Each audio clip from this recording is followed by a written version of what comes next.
Hello, my friends. Welcome back. It's lunchtime, and here we are in the car, being consistent, executing consistently with another video. Today's topic: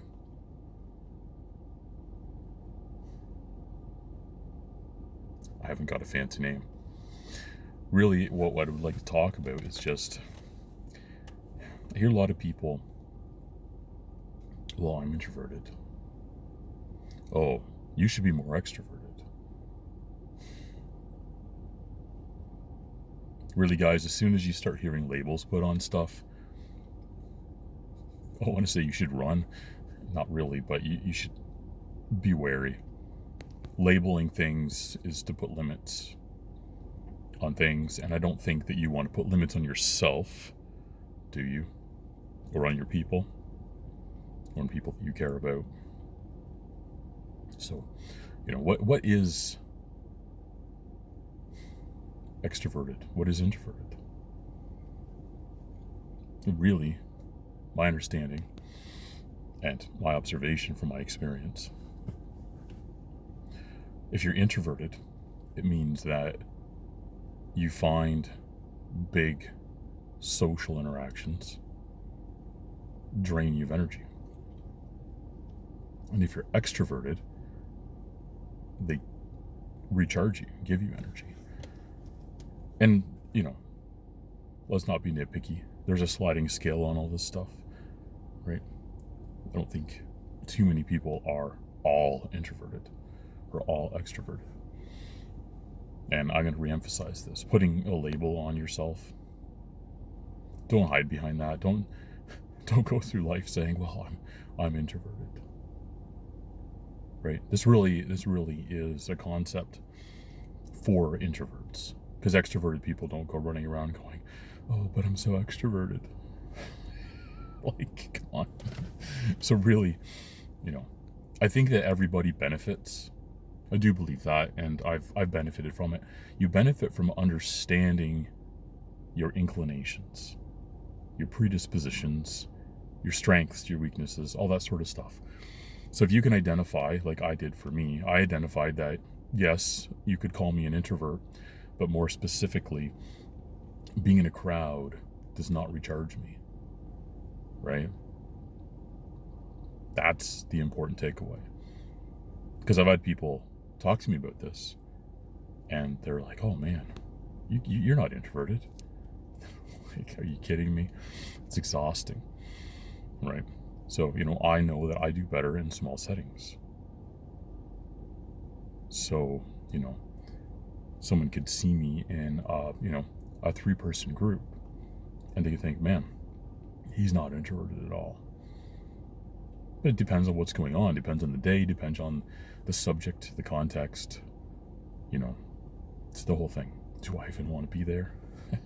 That's another matter, right? So, don't go labeling yourself. And, this falls into the whole self-limiting beliefs thing. If you believe that you're introverted and you hide behind that, then you're right. It's just like if you believe you can't do something. If you think you can't do something, you're right. If you think you can do something, you're probably right as well, right? But the problem with the more negative side of this is if you think that you can't do something, you immediately can't. You're correct. You just won't try. That has huge downsides. I don't think I need to explain that further. So it's just like thinking that you're introverted. Don't. You find large social interactions don't make you feel recharged. That's fine. That is not a limit. You can learn to be more social. You can improve your social skills. You can learn and do things to make yourself more interesting and to simply have things to respond to other things with. If someone's talking about travel and you've traveled, you can talk about travel, right? If you like to make your own popcorn at home, you can talk about popping popcorn. It's just literally that simple. See, I can't emphasize that enough. Don't go self-limiting yourself. It's everywhere. It's in everything. It's as simple as thinking, well, I'm introverted. Just stop. when I was quite a bit younger, I found myself in the position where I was going to college. And I was a horrible student in school. Difficulties concentrating, didn't want to be there, and that just kind of spiraled. But when I went to college, it was different.